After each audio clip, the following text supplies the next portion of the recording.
ബ്രഹ്മബാബ രാഷ്ട്രീയത്തിലും നിയമങ്ങളിലും അറിവ് സമ്പാദിക്കുന്നതിന് വളരെ തൽപരനായിരുന്നു.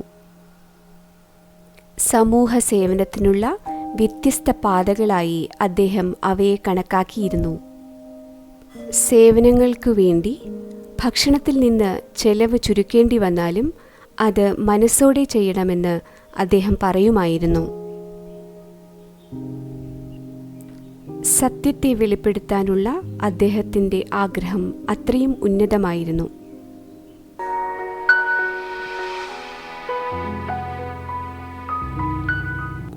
ആയിരത്തി 1962 July 31 the daily Hindustan times എന്ന പത്രം ഇങ്ങനെ റിപ്പോർട്ട് ചെയ്തു: ഇന്ത്യൻ നിയമ കമ്മീഷൻ ഇപ്പോൾ ഇന്ത്യൻ ഓത്ത് ആക്ട് 1873 എന്ന നിയമം എല്ലാ നിയമസ്ഥാപനങ്ങളിലും നടപ്പിലാക്കാൻ ആലോചിക്കുന്നു എന്ന്. ഈ നിയമം അർത്ഥമാക്കിയത് ദൈവം അല്ലെങ്കിൽ വേദഗ്രന്ഥമായ ഗീത പോലെയുള്ള പ്രത്യേക മതചിഹ്നങ്ങളിൽ സത്യപ്രതിജ്ഞ ചെയ്ത ശേഷം കോടതികളിൽ സത്യം പറയുക എന്നതാണ്. ഈ വിഷയത്തിൽ ആരെങ്കിലും അഭിപ്രായം പറയാൻ തയ്യാറാണെങ്കിൽ എല്ലാവർക്കും അതിനുള്ള സ്വാതന്ത്ര്യമുണ്ട് എന്ന് അവർ പത്രത്തിൽ എഴുതി.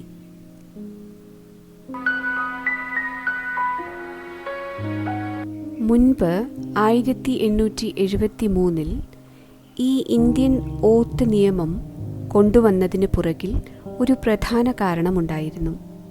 നിയമസ്ഥാപനങ്ങൾ ആ നിയമം കൊണ്ട് ഇതാണ് ഉദ്ദേശിച്ചത്: തങ്ങൾക്ക് മുകളിലായി ഒരു ഉയർന്ന ശക്തിയുണ്ട് എന്നുള്ളത് തെറ്റ് ചെയ്ത ആളെ മനസ്സിലാക്കിക്കുക. അതിനർത്ഥം സത്യപ്രതിജ്ഞ ചെയ്തതിന് ശേഷം അവൻ കള്ളം പറഞ്ഞാൽ അതിന് ശിക്ഷയുണ്ടായിരിക്കും എന്നുള്ളതാണ്. എന്നിരുന്നാലും കാലം കടന്നു പോയപ്പോൾ ഈ നിയമം ഒരു ആചാരമായി മാറി. സർവശക്തന്റെ ശിക്ഷകളെ ഭയക്കാതെ എല്ലാവരും സത്യപ്രതിജ്ഞ തുടർന്നുകൊണ്ടിരുന്നു. സത്യപ്രതിജ്ഞയുടെ വാക്കുകൾ മാറ്റേണ്ടത് വളരെ പ്രധാനമാണ് എന്ന് ബാബ നിർദ്ദേശിച്ചു. ഒരുവൻ്റെ ശ്രദ്ധ ദൈവത്തിലേക്ക്, അതായത് സത്യത്തിലേക്ക് തിരിയുന്ന തരത്തിലായിരിക്കണം വാക്കുകൾ. ദൈവനാമത്തിൽ കള്ളം പറയുന്നവൻ തീർച്ചയായും ശിക്ഷിക്കപ്പെടുമെന്ന് സത്യം മനസ്സിലാക്കി അവരെ അത് ബോധ്യപ്പെടുത്തുക.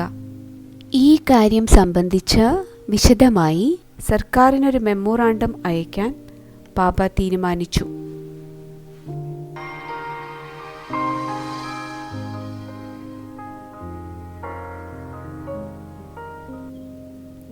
ഈ ഇന്ത്യൻ ഓത്ത് ആക്ടിനെ കുറിച്ചുള്ള മറ്റൊരു പ്രത്യേകത, പലരും പല ദേവതമാരുടെ പേരിലായിരുന്നു സത്യപ്രതിജ്ഞ ചെയ്തിരുന്നത്. ചിലർ ശ്രീകൃഷ്ണന്റെ നാമത്തിൽ, മറ്റു ചിലരാകട്ടെ മറ്റു ദേവതമാരുടെ നാമത്തിൽ.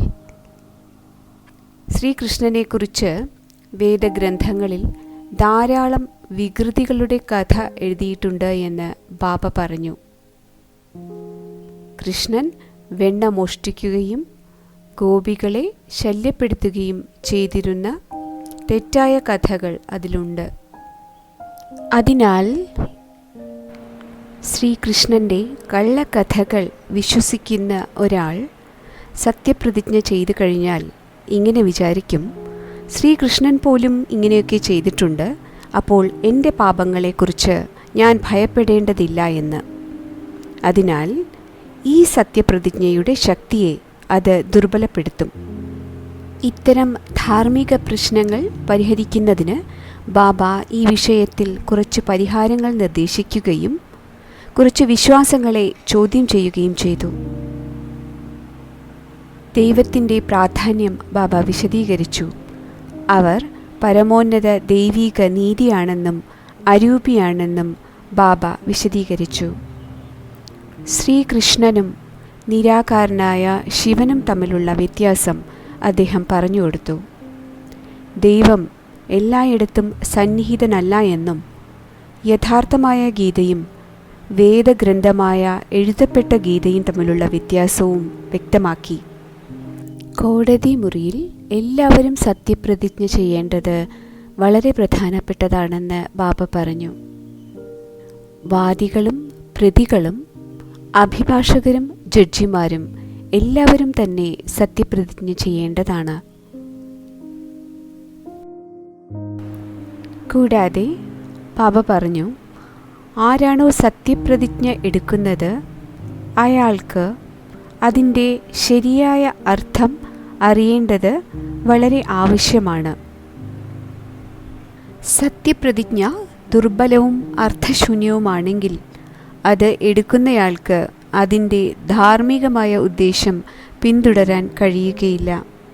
അപ്പോൾ ദൈവനാമത്തിലാണ് സത്യപ്രതിജ്ഞ ചെയ്യുന്നതെങ്കിൽ ശരിയായ ദൈവത്തിനെക്കുറിച്ച് അയാൾ അറിഞ്ഞിരിക്കണം. അവൻ്റെ പേര്, അവൻ്റെ രൂപം, അവൻ്റെ വസതി, അവൻ്റെ ചുമതല എന്നിവ ഉൾപ്പെടെ എല്ലാം തന്നെ ആ സത്യപ്രതിജ്ഞയിലും ഉൾപ്പെടുത്തണം. ഒരു നിർദ്ദേശമെന്ന നിലയിൽ ബാബ അതിൻ്റെ ഒരു സൂചന ഇങ്ങനെ എഴുതി: ദൈവനാമത്തിൽ എടുക്കുന്ന സത്യപ്രതിജ്ഞ ഇപ്രകാരം ആകണമെന്ന് ബാബ നിർദ്ദേശിച്ചു.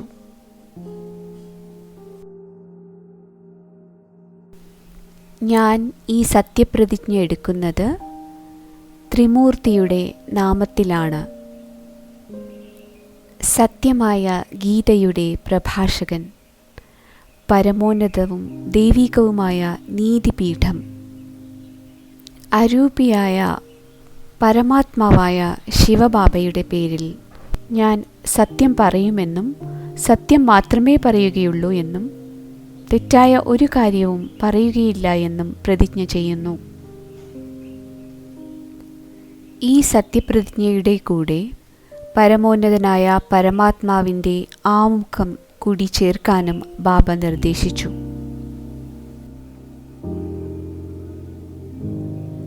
ഈ പ്രതിജ്ഞയിൽ പരമോന്നത ആത്മാവ് എന്ന വാക്ക് ഉപയോഗിക്കുന്നിടത്തെല്ലാം ഈ വാക്ക് സൂചിപ്പിക്കുന്നത് ഈ കാര്യങ്ങളാണ്. അവൻ അറിവിൻ്റെ മഹാസമുദ്രമാണ്, സ്നേഹത്തിൻ്റെ സമുദ്രമാണ്, സമാധാനത്തിൻ്റെ സമുദ്രമാണ്, ആനന്ദത്തിൻ്റെ സമുദ്രമാണ്, സർവശക്തൻ പരമോന്നതനാണ്, അശരീരിയായ പ്രകാശബിന്ദുവാണ്.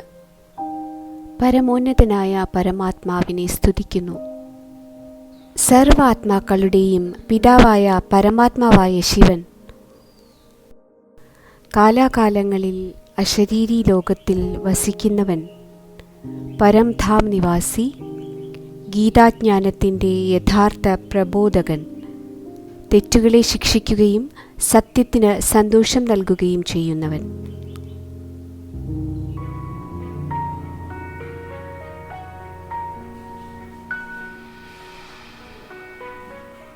ഈ പരിഹാരങ്ങളും നിർദ്ദേശങ്ങളും എല്ലാം രാജ്യത്തെ ആസൂത്രണ സമിതിക്കും നിയമസ്ഥാപനങ്ങൾക്കും അയച്ചു. അവ അച്ചടിച്ച് പല പ്രശസ്തരായ അഭിഭാഷകർക്കും ജഡ്ജിമാർക്കും മതസ്ഥാപനങ്ങൾക്കും പത്രങ്ങൾക്കും അയച്ചു കൊടുത്തു. അവരിൽ പലരും ഈ കത്തുകൾക്ക് മറുപടി നൽകുകയും ഈ പരിഹാരങ്ങളിൽ നല്ല താൽപ്പര്യം കാണിക്കുകയും ചെയ്തു. ഈ കത്ത് ഡൽഹിയിൽ നടന്ന ലോ കോൺഫറൻസിൽ നിരവധി അഭിഭാഷകരും ജഡ്ജിമാരും കൊണ്ടുവന്നു.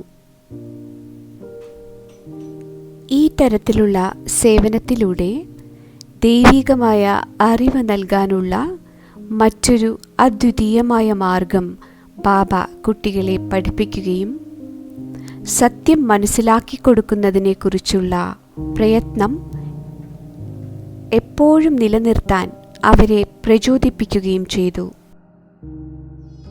अपने ब्रह्म बाबा पूर्ण सत्य ज्ञानी शिव में मग्न रहे के सार गर्भिता ये वाणी कल्याणी, सुन के इसे मानव से देव बने प्राणी। शांति शांति शांति ओम शांति। जो ब्रह्मा से है प्रस्फुटित वो शिव प्रदत्त नाद है। ब्रह्मा से है प्रस्फुटित वो शिव प्रदत्त नाद है। परम पिता पवित्रतम का प्रेम ही प्रसाद है। न कोई शिव के पूर्व था न कोई शिव के बाद है। न कोई शिव के पूर्व था न कोई शिव के बाद है। परम पिता पवित्रतम का प्रेम